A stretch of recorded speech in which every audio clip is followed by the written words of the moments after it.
The BMW Fault Code P1467 refers to an issue with the heated catalyst comparison battery voltages of power switches plausibility. While it might sound complicated, the issue can often be traced back to a few key causes.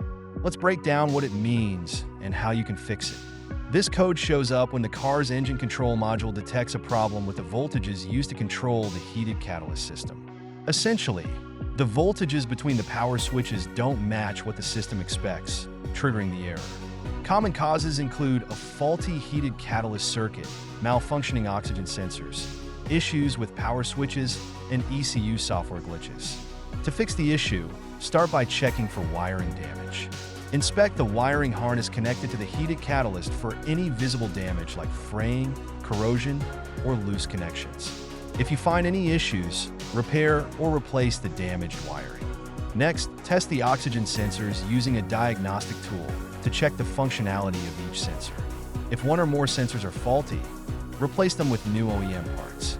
Then, inspect the power switches and relays that control the catalyst heating system.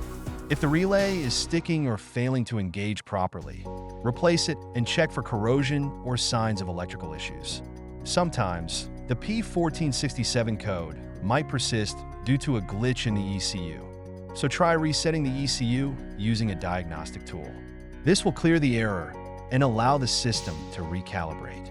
If the error doesn't come back after driving for a while, the issue may have been software-related.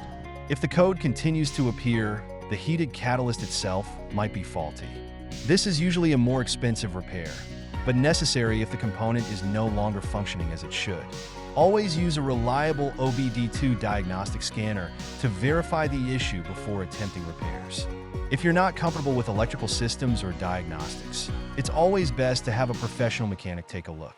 By following these steps, you should be able to resolve the P1467 fault code and get your BMW running smoothly again. Don't ignore it for too long, as this issue could affect your vehicle's emission system and overall performance.